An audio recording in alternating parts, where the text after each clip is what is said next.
Aloha. Greetings to you, Doormen listeners. Welcome to a brand new episode. My name is Evangelist, and with me always, Steven in the building. Man, you know what? First off, let me just congratulate all of you playoff winners. I just watched that 49ers Cowboy game. Wow, what a game. Last night I watched the that Philadelphia beatdown of the Giants. Holy shit. That didn't deserve to happen. And then, of course, you know, I was going to come to your... The Giants shouldn't have been there. But, you know, we got to give Steven's Chiefs the kudos. Oh, you mean Patty Mahomes coming back? He ain't taking me out of the game with a high ankle sprain. Right, but guess what? What's going to happen this time? What's going to happen next week when they face the Bengals? He's fine. Oh, he's fine? Mm-hmm. He's all good now? Yep. I don't know. We'll see. I'll take an injured Mahomes over a healthy Dak Prescott any day. I think any betting man would. I think Cowboys fans now would take a busted down, broken Terry Bradshaw over Dak Prescott. How about a friendly wager on next week's game? Okay. I mean, friendly wager. We won't discuss the. You remember what happened last time you did this at your brother's house? And the Chiefs stormed back and beat Buffalo. Yeah, remember last time. So anyway. Bring those fucking bungles on. Well, hey, congratulations to all you winners. It's going to be a pretty interesting weekend next week. Yeah. I predict, and I had said it before. I predicted a repeat of that Chiefs 49ers Super Bowl. Niners are getting past Philly, bro. Watching Philly last night destroy New York, I thought, yeah, but you don't know. I think the Phillies are going to squeak by, or the Eagles, the Phillies. I think if they're going to squeak by. I think if San Francisco tightens up their game, I think and I'm not a fan of any team. My Chargers lost, and I've lost all interest in the football. But you got to give kudos to where they're due. Yeah. So kudos. I think it's Philly, Kansas City. Think so? Okay, we'll see. We shall see. Andy Reid coaching against his old team. Ooh. Gonna get that second ring. Ooh, against them. Yeah, that's gonna be a little revenge. What they say, revenge is a dish best served cold. And it's pretty cold. It's pretty cold in Kansas City. Pretty cold in Kansas Pretty cold in Philly too, though. Yeah. No, but it's also the bummer about the Super Bowl this year is fucking Rihanna. Rihanna at one point had her hot moment. All due respect to all females listening to this. Okay. Unless she's completely naked the entire time, I don't want to see it. Her music sucks, and I can't stand it. I mean, come on, man. There are some beautiful Rihanna songs. Name one that she did by herself.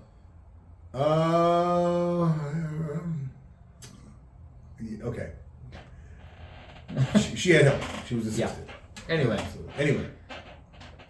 On to our current episode here at the Doormen. We decided to break in to, because we're deep in thought over here. I don't know if you've realized the last couple of episodes, man, we have been like cracking open the cranium to bring you guys our thought process, right? And then so I think we've done a pretty decent job. And we're in high demand now. We have absolutely high demand. We're you know how many followers we have now? Subscribers. We have hit the 100 marker. Thank you. So the fans have spoken, and they want to hear more of our fantastic insight.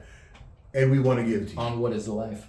Fandemonium everywhere. We want to give our thought process to you. We aim to please. We do. We have to give all thanks to all of our original fans out there who've been with us from the beginning. Yes. Of course, Frank, Margaret, Westby. We appreciate all that you guys do. Sticking with us from the very beginning, man. We so appreciate it. We won't forget you when we're bazillionaires. Yeah. When we're sitting on our yacht, I mean, you guys are all invited, all right? Yeah, but call first. Okay. So today we decided to bring to you. We wanted to discuss like our early programming, right? Like not just the programming of Stephen and I, but in general, how people, because we all think that we make these like random decisions in life. We think that we discover brand new ideas and then we move towards that. So we've grown, we've matured in our lives, and we think, man, it's that maturity that we face that causes us to move in a specific direction or make a specific decision. And we're coming to find out, Stephen and I, that a lot of that it's not true. It's really not true. Like a lot of our early childhood programming has a lot to do with every move that we currently make, right? So we haven't become something new whatsoever. What's actually gone on is that we were programmed in a specific way, early childhood. They say, psychologists, psychiatrists, anyone who delves into the human psyche, right? They point to the first 5 years as being responsible for a lot of who a person is, right? And then after that 5 years, you're still in this very malleable phase in your life where the things that happen to you, the extreme traumas that you experience, the extreme highs and lows that you experience have everything to do with the decisions that you make in your adult life, right? So we kind of want to discuss that, kind of want to talk about it. Like no one really thinks about it. A lot of people don't even like thinking, right? About why they do what they do or what, how they could be responsible for their current situations or how, what role they play in things and how they pan out. They just want to believe either that this, this outside force is responsible for all of the bad shit that happens to them, or they want to, think that, they've grown into these, types of people in their adult lives that, have come across this new understanding, and then that is what, creates this success in their lives. Who knows? There's a bunch of different variations in that kind of thought process that occurs to make people think, wow, I'm look at me, I'm mature, I'm successful, I'm this, I'm that, right? So we just kind of want to talk about, what we believe has happened, right, or is happening, and how the past plays a role in it. So, I mean, Stephen, I've done a lot of talking already. So, Karen, shout out to Karen. Shout out to Karen because Karen told me I've got to allow Stephen to talk a lot more. So, well, I was just going to say my internal programming growing up was to not interrupt the adults when they're talking. And you are significantly older than I am. So, I'm just letting you have your... Well, Stephen, you know what? Take it away. I was letting you have your elder moment. You often do. Allow me plenty of elder moments. But no, so growing up, everybody's got different, obviously different ways they were raised, different situations. I've been watching a lot of these police interrogation videos of people who essentially just snapped for whatever reason, right? All the way from 15-year-olds to 40-year-olds to 60-year-olds. And the bottom line is when you're in trouble or in some sort of situation, I feel that you immediately go to the way you were raised, right? It automatically falls on a situation you faced when you were younger, right? Okay. And it could be real, it could be bullshit, you could be trying to get your way out of trouble, whatever the reason is, but the common denominator in all these videos, and I've watched a lot of them lately, and a lot of these videos, there's always, well, when I was a kid, blah, blah, blah happened, right? Right. When I was a kid, my dad wasn't around. My dad wasn't around. I'm not a fucking serial killer. So That's why I always believe there's always choices, right? You Right. make a choice to lean on the crutch or throw it away and just walk on your own. Mm-hmm. So for me, I think a big one for me was trust growing up. Okay. Because I was never put in any situations where I was left with somebody who wasn't trusted by my mom or my grandparents or whatever. And if there was always a situation where I was like, man, I'm not really feeling this individual, Right. you know? So, trust. What'd you do at that point when you weren't feeling an individual? I just never let go of my mom's leg. So that time spent with that individual you didn't trust never happened. Never happened. No. Because there's something, and then my mom's programming is to understand, like, hit on cues, right? Like, Mm-hmm. he's not comfortable or whatever. But, And she honored that. yeah. Wow. I mean, she never put me in a situation. It was never, I want to make it clear, she never was like, okay, bye. And then I figured out the next day I don't want to go back. Yeah. But it was never really anybody. I had a babysitter when I was younger. This lady, Diana, who I was with probably till 3rd grade after school. Okay. My grandparents, my aunts, my family, so there really wasn't a situation where I was put in. Mm-hmm. But I'm just saying that if there was, and I became some fucking career criminal murderer, Okay. I'm like, oh, I had a babysitter who didn't give me Pop-Tarts when I wanted it. It always seems like these people have all these just glaring red flags throughout this history, and then when they snap, people are like, oh, they were so good when they were little. It's like, no, they fucking weren't. No, they weren't. And it's always something in their past that absolves them from being the monster that they are, right? Yeah. When you You're can't use it the other way. You can't say I was raised, and people are gonna be like, oh, that's a fantastic job. You were raised this way. You made this choice. Blah, blah, And blah. then you decided to be a. No, I'm just saying, like, you could be raised the right way or the wrong way and make a decision to be a different individual, and you don't get the same leniency as you would if you had a rough childhood. Okay. Right?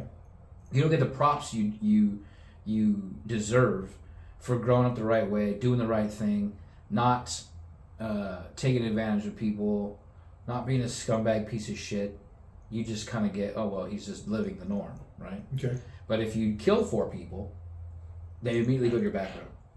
Right. What did he do, right? What did he do? Oh my God. What happened? What created Like, this what city monster? did he grow up in? Right, oh, right. God, there's no crime there. It must have been something else. Right.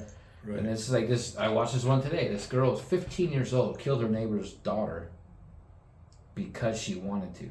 And her dad was in jail when she was growing up. So were the grandparents in this nice house in the middle of some city in the middle of the country.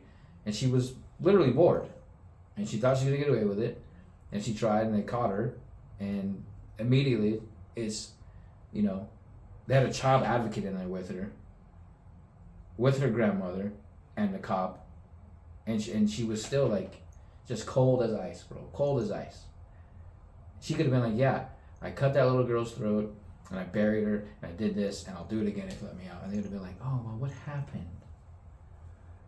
Like, think it's because she was a little girl, or you think it was? No, I think it's because people have, like, again, there's a lot to be said for social media, and it's just being so readily available. Right? Yeah.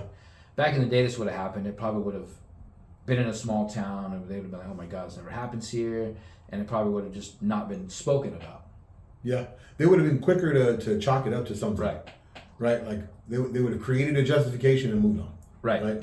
And there would have been a punishment, and it would have been fitting, and it would have been this. But now, people's internal programming, I'd say past, I don't know, maybe if you're born in the 90s, mid to late 90s, it's just there's always an excuse for something you do wrong. Sure. You know what I mean? Sure. And you never give props to, when you do things right? You never give props to, like, oh, man, he did this right. His mom did a good job. His parents did a good job. His family did a good job. It's never that. But to kind of bring up the point you made, right? We talk about trust, right? Mm-hmm. And then trust is in a society. The way trust manifests itself in a society is that we're trusting that everyone that's participating in this society is of the same mind, that we don't want to murder each other, or we don't want to, we want to just grow to contribute to this right. society's best interests, right? So yeah, it's an expectation, right? That trust is an expectation that you live with a bunch of people, right? That you trust is wanting to contribute to the benefit of America, right? Or the benefit of California, or the benefit of LA County or Orange County or whatever, Right. But also too, like I mentioned before we started recording, like people have this, it's like they don't trust the plumber that comes in their house to fix their plumbing, right? But they trust the pilot who they never see. You know what I mean? Right, you trust somebody who you never lay eyes on to do their job right and not crash that plane. Right. Or even a bus driver. Right. You know what I mean? Like, yeah, you see the bus driver, but you're trusting that bus driver to take you to a place safely. Right. And not have a bad day and smash the bus or exactly. run the bus into the ocean. Or just like, you know what, fuck it, my life sucks, and just turn it off of the bridge. Right. You know what I'm saying? Like, Right. Or even drive on the freeway. Like you have no idea what's going on with the person next to you in their car. Right. But that expectation on the freeway is to stay in your lane, right? So you fully expect the person not to just be like, well, fuck it, and just right across 8 lanes of traffic, right, and just ruin everybody's life. I mean, you fully expect people to do the right thing. Yeah. And it's weird to me that you put that trust in people's in people generally, but when you have to have something like a plumber come, you immediately think, I want a background check on this guy because he could steal. So what you're saying is, there's certain places where there's certain people we place automatic trust in, and then there's certain people that we don't, because maybe we place automatic trust in, maybe because that the act of researching that person is a little too much, where the convenience of eyeballing a plumber and saying, oh, I don't trust this motherfucker, right. Well, I'm going to stick around because I have the convenience of staying there and sure. Right, it's point there is that it's a convenient thing. But in all reality, I could give a shit about the plumber who's fixing my kitchen sink. I'd much rather look at the bloodshot, hungover pilot flying my plane. Sure. I don't know. It's probably excessive, but you should the pilot should be shaking everybody's hands. They got it, not the fucking stewardess. Okay, all right. I'd be like, oh, look at this guy. He's all disheveled, ties undone. Fuck did you Hair's come all from? fucked up. Yeah. Where's your hat? You see a little bit of white coming out of his nose. Oh, great. This guy's God damn it. I mean, so there was a plane crash, I don't know, last year sometime, that it crashed with 30 people on it, and they immediately said the pilot was suicidal. Oh. It was in another country, but it's just how do you know? Right. You know what I mean? Or, how was it so quick that they came up with that assessment?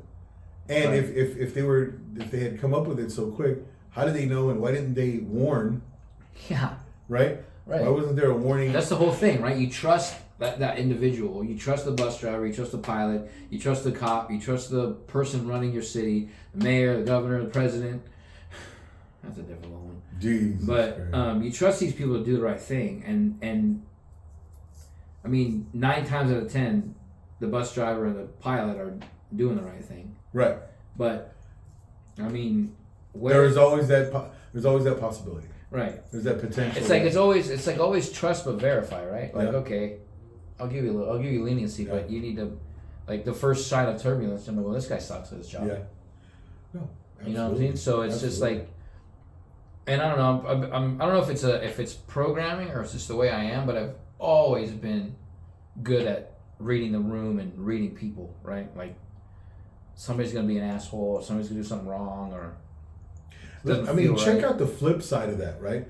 What about these people who grow up in such turbulent situations in life, right? That trust never develops, right? And then so what happens in response to that trust never developing? They live in constant fear. Right. They live in constant, and then those issues like anxiety and depression. Well, not so much depression, but anxiety. Right.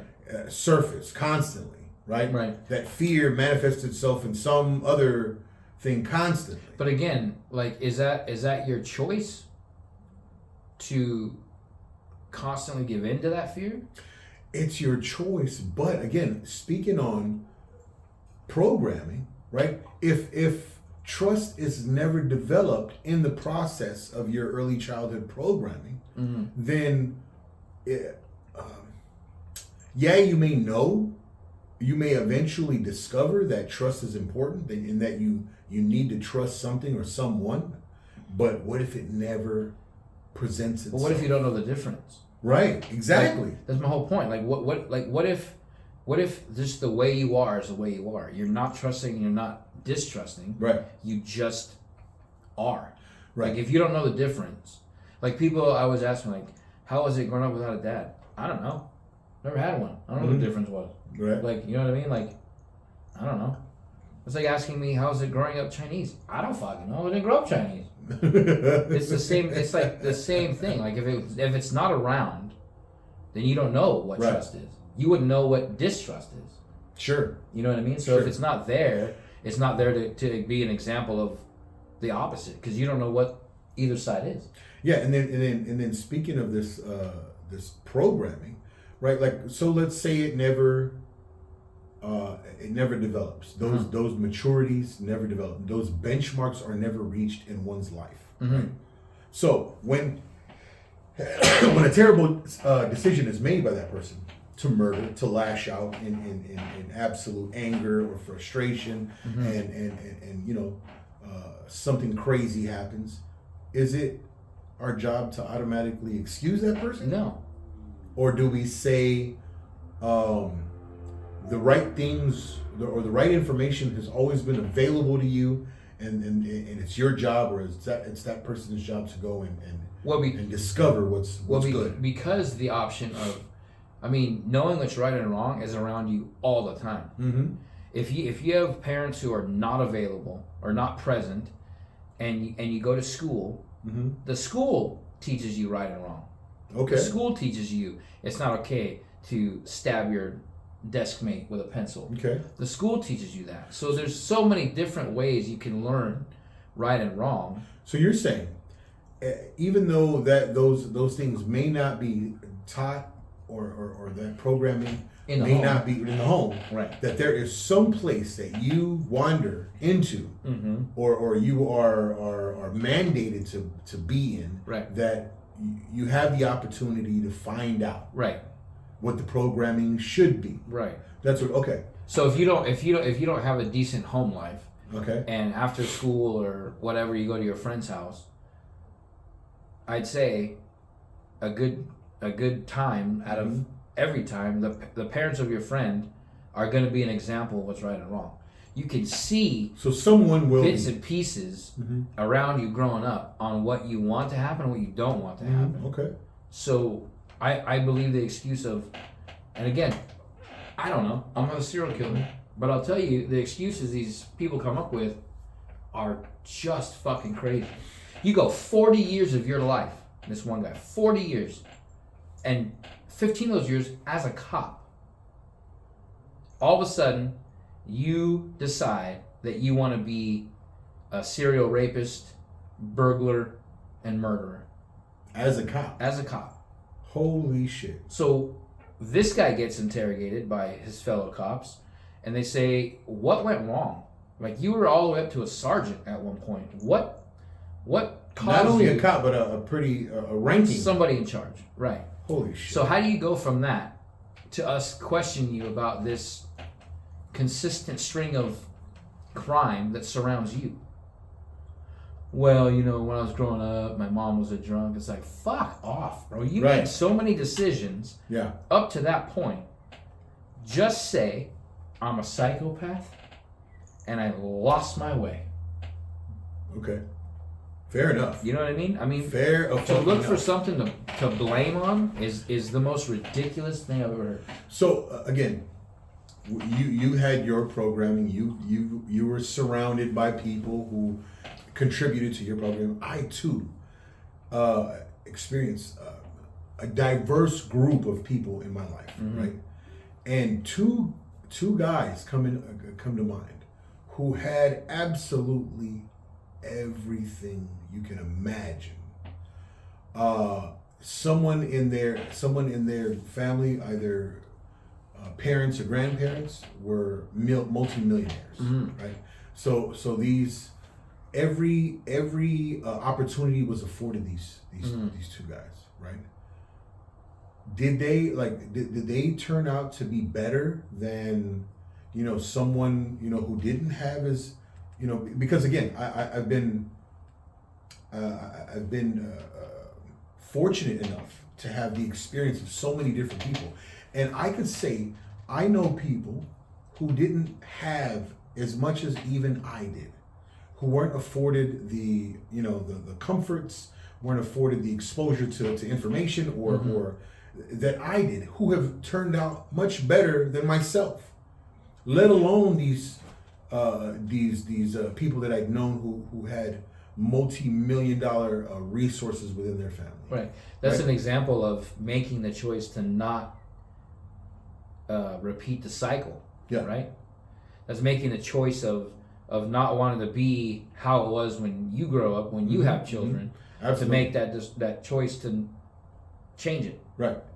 So, I don't know if that verifies my point at all, but no, it absolutely does. I mean, for people who have every opportunity in the world, and for lack of a better word, squander it. Yeah. Because they think that they don't have to work hard and they don't have to grow up and they don't have to do this and they don't have to deal with real life things. Like money doesn't define who. And it also doesn't. I mean, it solves a lot of surface problems, but it definitely doesn't address the soul.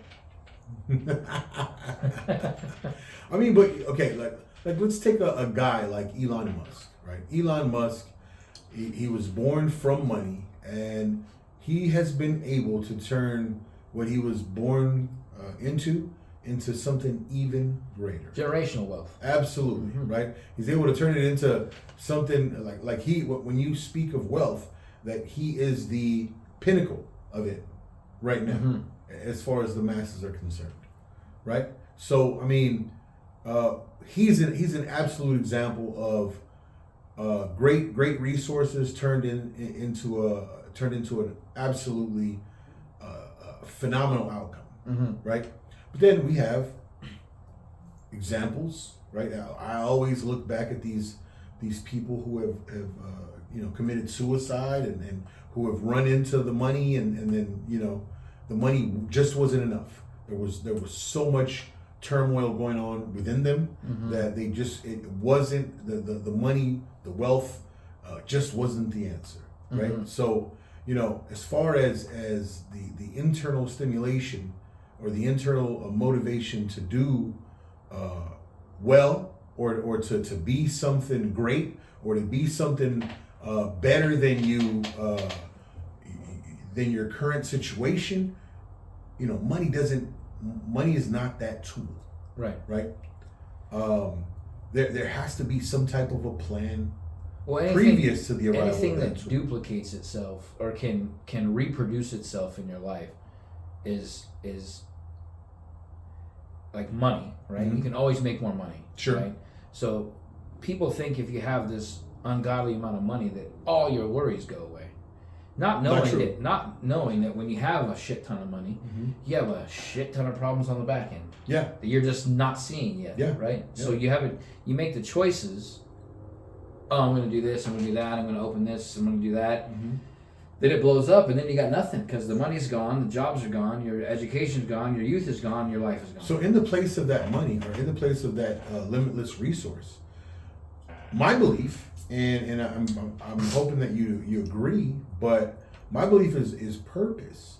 There has to be a drive, a purpose, a usefulness, right, that you have to come into embracing, right? Sure.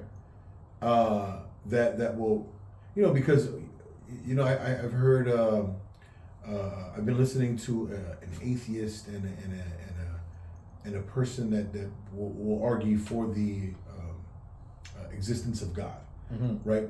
And then what they often refer to is this void that is in a man's life or in a person's life that religion somehow satisfies, and then these people who will argue for atheism, the idea that no God exists, they are okay with that void existing, that lack of a purpose, or this could all mean nothing, right? Mm-hmm. So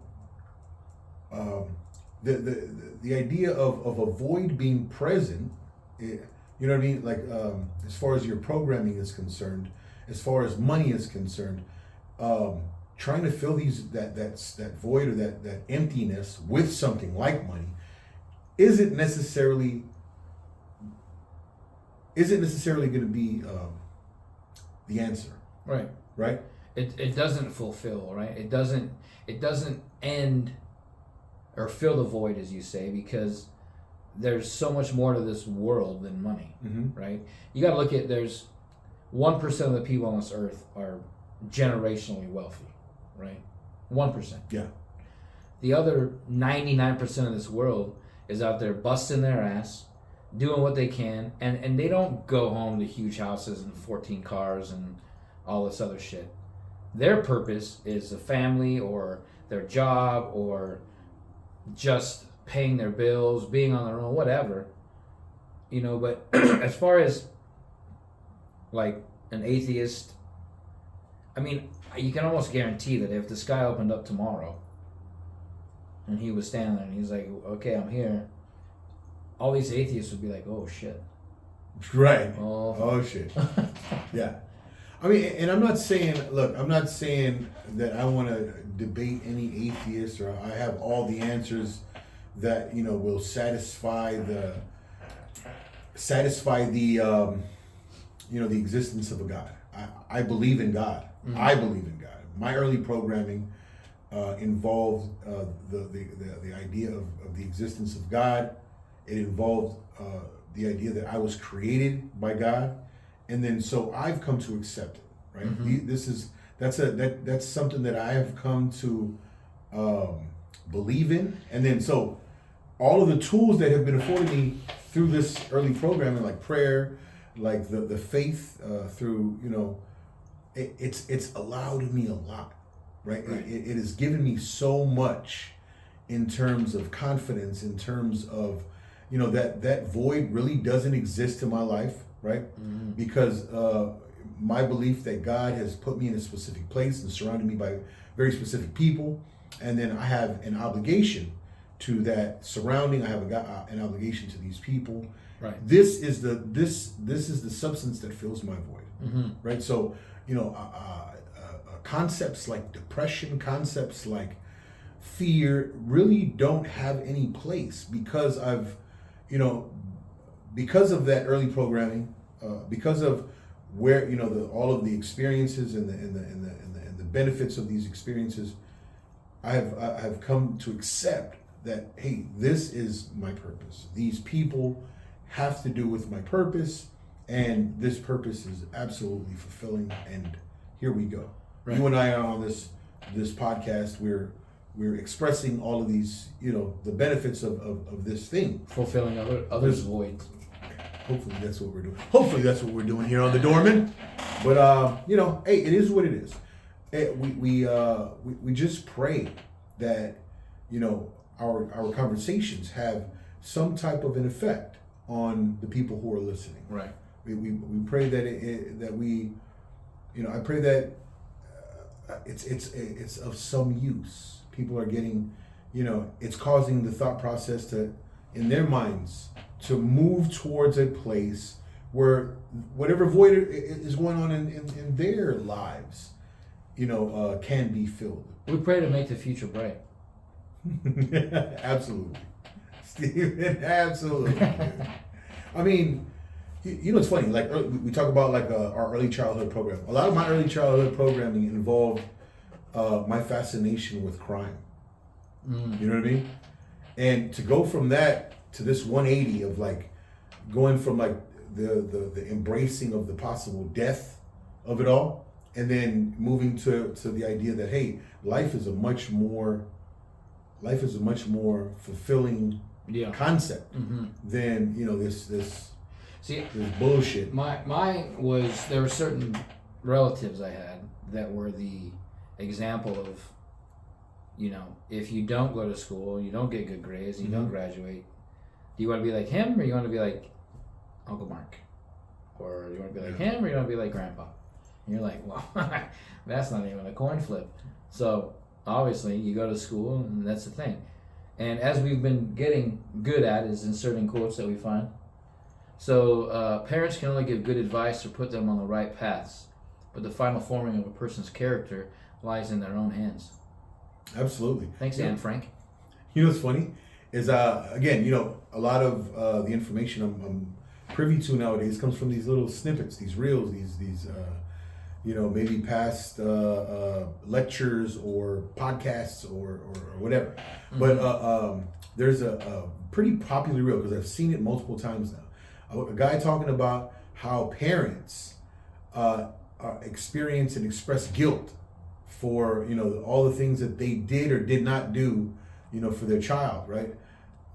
Believing that they're the puppet masters, that they're the somehow they're the responsible for the programming of their children. And this man says that your children are a combination of the many traits that present themselves from your lineage. So it may not be just you or the mother, right? But it's both you and the mother, the father and mother, and every trait or every popular concept that have expressed themselves in the line of those two parents, right? That manifests itself in that child, in that individual. So I hope it wasn't. This is an attempt to relieve guilty parents of negligence, or relieve guilty parents from doing a bad job of parenting. I hope that wasn't the case. I hope what he said is actually a truth, right? And I want to hope, because I've seen this video a few times now. I want to hope that people who hear it and are affected by it are it hits them in a good way. You know what I mean? But child's life is like a piece of paper on which every person leaves a mark. Yeah, that's basically it. Chinese proverb. But that's basically what this guy is saying. It's like, it's not just you as a parent, right, who are responsible for the programming of this child.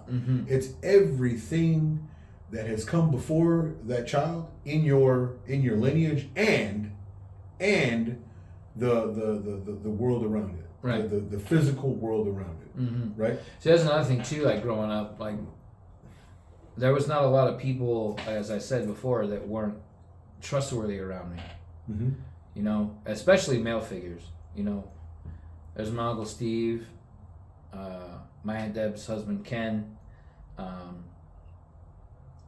Uncle Mark, my grandpa, people like that give you an example of where you want to be, right? Not as, like, I never in a million years would think I'm going to go on a murder spree because of something I didn't have growing up. You know what I mean? Right. Like, it just blows my mind that one day these people wake up and like, oh, okay, I'm just going to go nuts. And they know full well, especially today, that there's an excuse or a reason that they did what they did, and they're probably going to get, like leniency. Yeah. You know what I mean? Yeah. But like you and I are discussing right now, right? There's a lot of these internal programmings that have taken place in a person's life, right?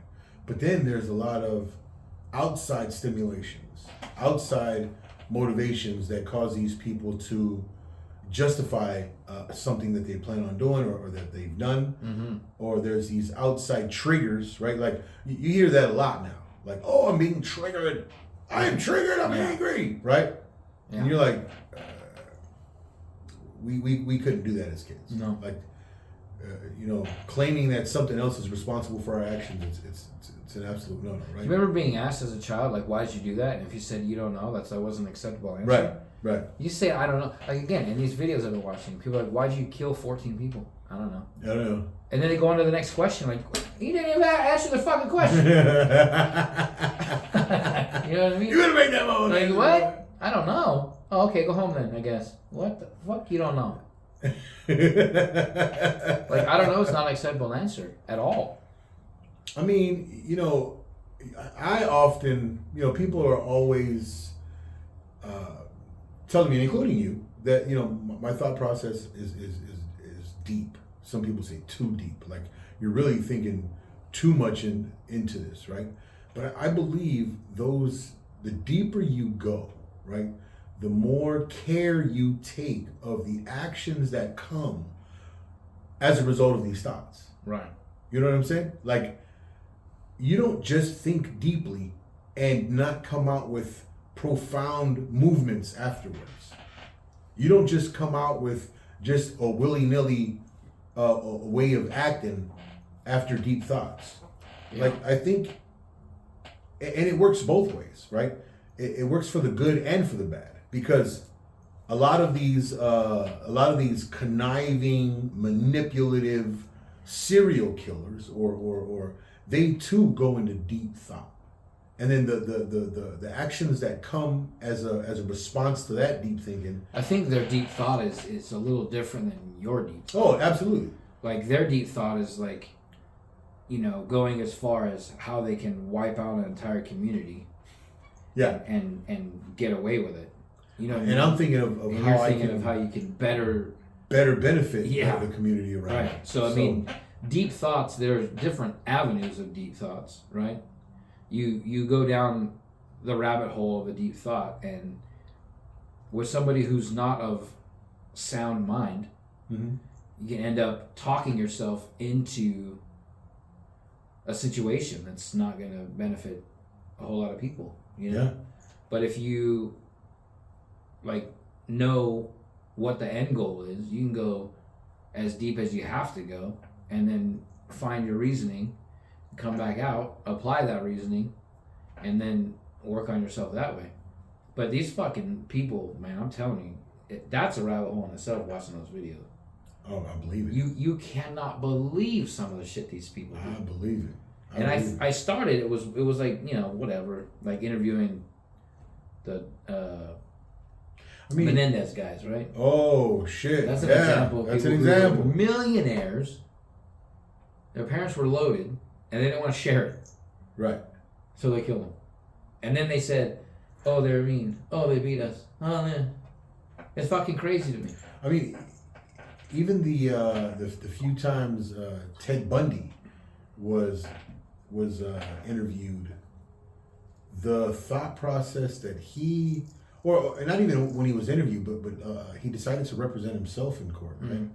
And then so the way he would justify, or the way that he would try to frame his actions, it was unreal, right? Like the reality within that person's mind, it wasn't a shared reality, right? Because other people, you know, because he was trying to justify it, right? Sure. Like, he did it because of a reason that he thought was correct, knowing full well it's not, and he's gonna sound crazy. Yeah, well, and then he pretty much thought he was above the law, mm-hmm. right?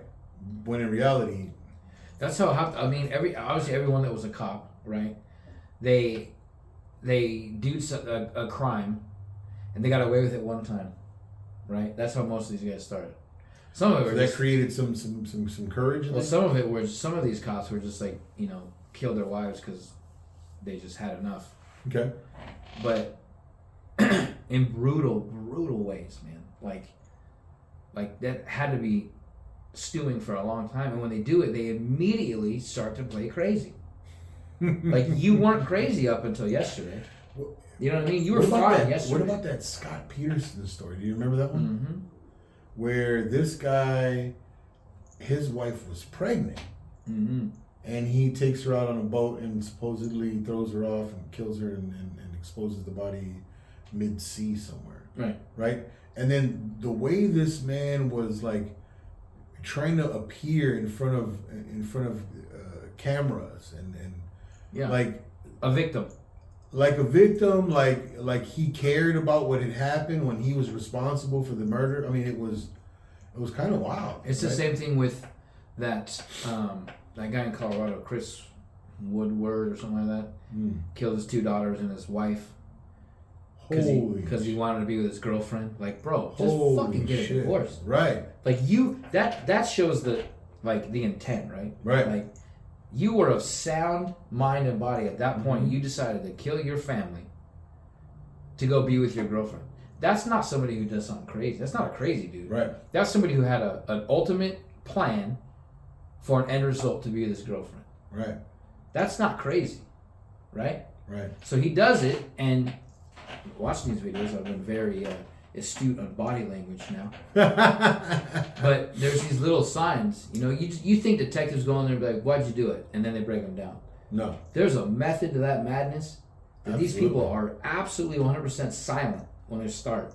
Right. And by the time they're done, they're like almost thanking these detectives for pulling out of them, and not realizing that they've just set themselves up for multiple life sentences.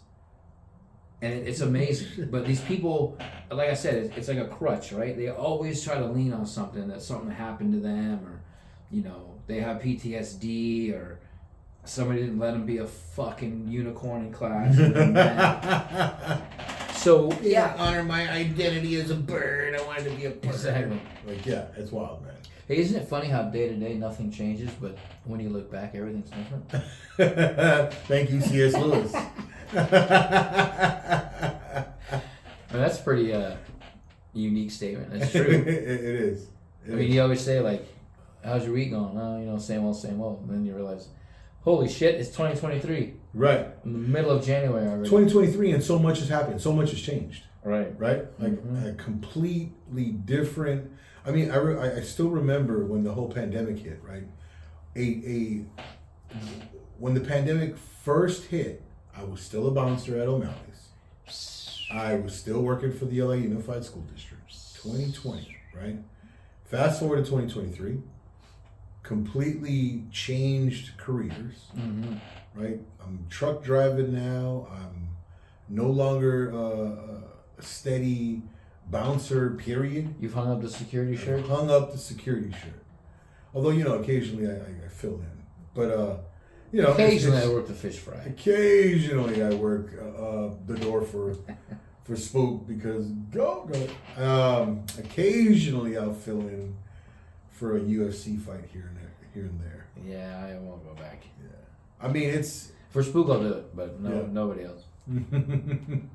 I mean, it's crazy, you know, because we make these little changes subconsciously. We don't really realize how the changes happen, and you know, unless we sit there and give plenty of thought to it, like, you know, we always promote.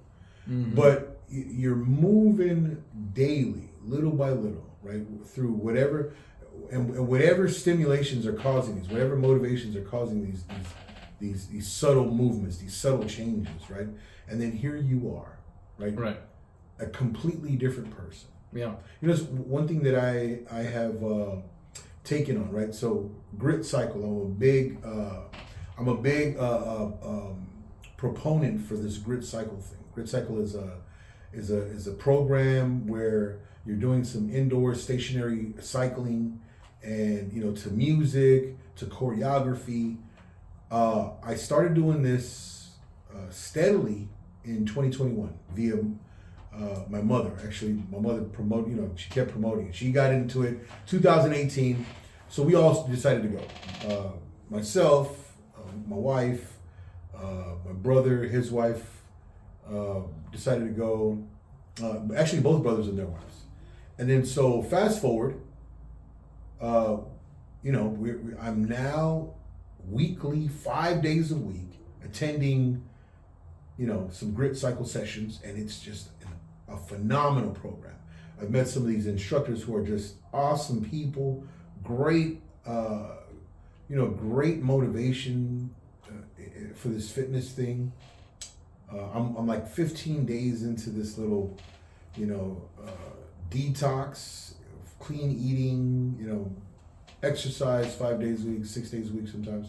But man, these little incremental changes are like creating this completely different person, right? And that's the hope. I can't wrap my mind around sitting on a bike and not going somewhere. That's what I can't wrap my mind around. Man, you know what? You got to try it one time with me. Your first class is free. You ready? Sure. Tomorrow. Fuck off tomorrow. What? I have to wash my hair. Friday. Shelby's birthday Friday. Oh, okay. Hey, shout out to Shelby. You've made my man an honest guy. Wait a minute. No. Monday. No. Friday. I have to wash my hair. Shelby's birthday. Thursday. Wash my hair on Mondays and Thursdays. Ladies and gentlemen. My eyebrows. No, we'll figure out. How about a Sunday? How about a Sunday? Before this? Next Sunday. How about next? Before this? Sunday. Yeah. No, next Sunday is it's championship Sunday, bro. We start butt in the morning.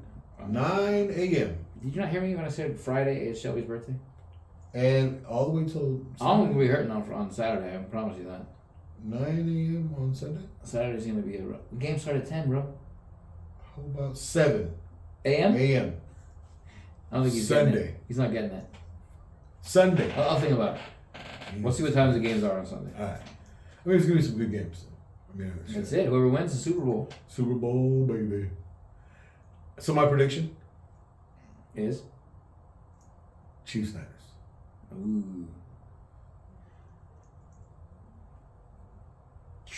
Chiefs, Eagles. Andy Reid's going to stick it to his former team. I think so. So. We'll see. We shall see. Anyway, you know what? I mean, I think we've done a pretty good job. Yeah. Emptying out our minds, our thought processes about the internal programming, the young childhood